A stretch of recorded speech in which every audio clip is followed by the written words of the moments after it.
Assalamualaikum, halo teman-teman, perkenalkan saya Bintang Azahra dengan NIM 1102-621085. Saya dari kelas B, Prodi Pendidikan Khusus Universitas Negeri Jakarta.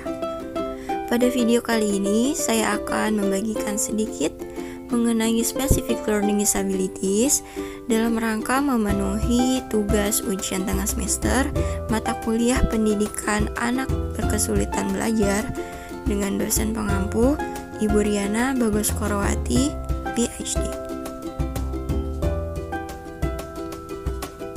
Pada video kali ini akan dibahas mengenai definisi, klasifikasi, penyebab, karakteristik, dan penanganan pada anak berkesulitan belajar.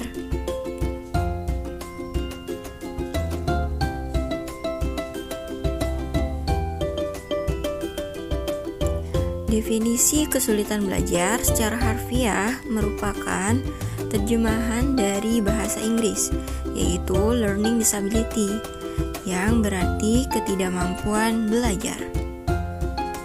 Sementara menurut Halahan, Kaufman, dan Lloyd pada tahun 1985, kesulitan belajar khusus adalah suatu gangguan dalam satu atau lebih proses psikologis yang mencakup pemahaman dan penggunaan bahasa ujaran atau tulisan.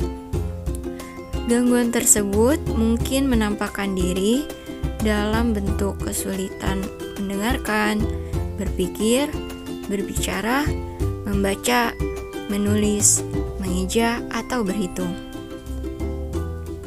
Definisi anak kesulitan belajar sebagaimana yang dijelaskan oleh Canadian Association for Children and Adults with Learning Disabilities pada tahun 1981 adalah mereka yang tidak mampu mengikuti pelajaran di sekolah meskipun tingkat kecerdasannya yang termasuk rata-rata, sedikit di atas rata-rata, atau sedikit di bawah rata-rata, dan apabila kecerdasannya lebih rendah dari kondisi tersebut, bukan lagi termasuk learning disabilities. Karakteristik umum pada anak kesulitan belajar, yang pertama, mengalami masalah persepsi dan komunikasi. Sebagai contoh, anak yang mengalami gangguan persepsi visual tidak dapat membedakan huruf atau kata-kata yang bentuknya mirip, seperti huruf D dengan B, atau membedakan kata sabit dengan sakit. Selanjutnya, mengalami gangguan dalam perhatian dan hiperaktif. Sebagai contoh, apabila anak diberi tugas untuk melakukan sesuatu, ia tidak dapat menuntaskan pekerjaannya karena perhatiannya segera beralih pada objek lainnya. Selanjutnya, mengalami gangguan dalam masalah mengingat dan berpikir. Contoh, kepada beberapa anak secara spontan dapat mengkategorikan kata-kata agar mudah diingat, sedangkan pada anak berkesulitan belajar tidak mampu melakukan strategi tersebut. Lalu menunjukkan gejala sebagai siswa yang tidak aktif. Contohnya, anak berkesulitan untuk belajar spontan. Hal ini terjadi karena tidak berani menjawab pertanyaan guru atau menjawab soal di papan tulis secara spontan. Penyebab anak berkesulitan belajar menurut Kirk and Gallagher, yang pertama, faktor disfungsi otak, yang kedua, faktor genetik, 3 faktor lingkungan dan malnutrisi, dan yang keempat, faktor biokimia.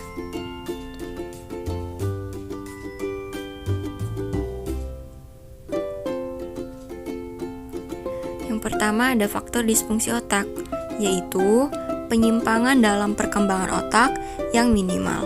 Dapat berwujud dalam berbagai kombinasi gangguan seperti gangguan persepsi, pembentukan, konsep bahasa, ingatan, gangguan perhatian, atau gangguan motorik. Keadaan ini tidak disebabkan oleh gangguan primer pada penglihatan, pendengaran, gangguan motorik, gangguan emosional, retardasi mental, atau akibat lingkungan. Faktor genetik. Sebuah penelitian yang dilakukan oleh Herman dalam Kirk and Gallagher tahun 1986 yang meneliti disleksia pada kembar identik dan kembar tidak identik dan menemukan bahwa frekuensi disleksia pada kembar identik lebih banyak daripada kembar tidak identik, sehingga ia menyimpulkan bahwa ketidakmampuan membaca, mengeja, dan menulis adalah sesuatu yang diturunkan. Selanjutnya, faktor lingkungan dan malnutrisi. Cruikshank dan Holohan dalam Kirk and Gallagher tahun 1986 menemukan bahwa meskipun tidak ada hubungan yang jelas antara malnutrisi dan kesulitan belajar, malnutrisi yang berat pada usia awal tetap akan mempengaruhi sistem syaraf pusat dan kemampuan belajar serta berkembang anak. Dan terakhir, faktor biokimia, yaitu pengaruh penggunaan obat atau bahan kimia lain terhadap kesulitan belajar. Penemuan kontroversial oleh Feingold menyebutkan bahwa alergi, perasa, dan pewarna buatan hiperkinesis pada anak yang kemudian akan menyebabkan kesulitan belajar. Klasifikasi anak berkesulitan belajar terbagi menjadi dua, yaitu kesulitan belajar perkembangan atau pra-akademik dan kesulitan belajar akademik. Kesulitan belajar perkembangan yang pertama ada gangguan perkembangan motorik, merupakan gangguan pada kemampuan melakukan gerak dan koordinasi alat gerak. Gangguan ini meliputi motorik kasar seperti gerakan melimpah atau gerakan canggung, motorik halus seperti gerakan jari jemari, penghayatan tubuh, pemahaman keruangan, dan lateralisasi atau arah. Yang kedua, gangguan perkembangan sensorik atau penginderaan. Gangguan ini merupakan gangguan pada kemampuan menangkap rangsang dari luar melalui alat-alat indera. Gangguan tersebut mencakup pada proses penglihatan, pendengaran, perabaan, penciuman, dan pengecap.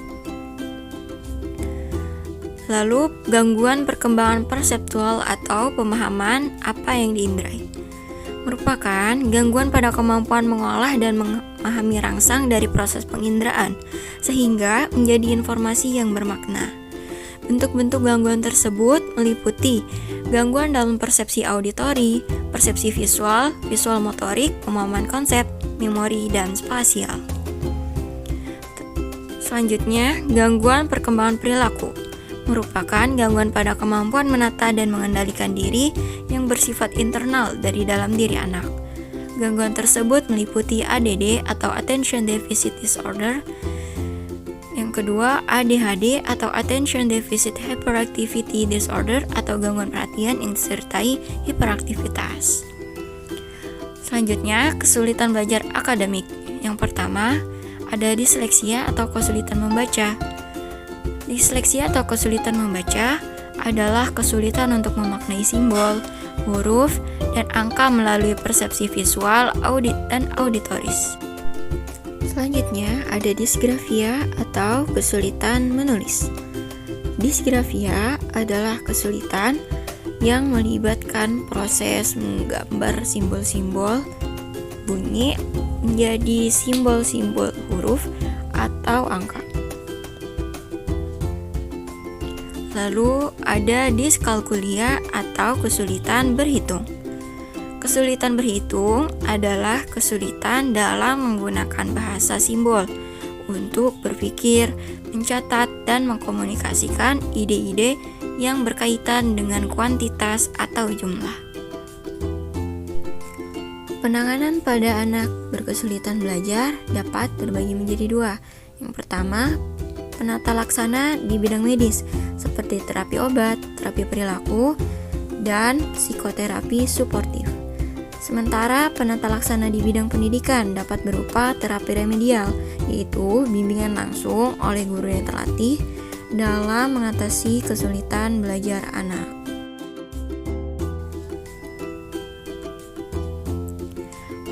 Sekian video dari saya. Untuk kurang lebihnya tolong dimaafkan. Semoga apa yang disampaikan dapat membawa manfaat bagi kita semua. Terima kasih. Wassalamualaikum warahmatullahi wabarakatuh.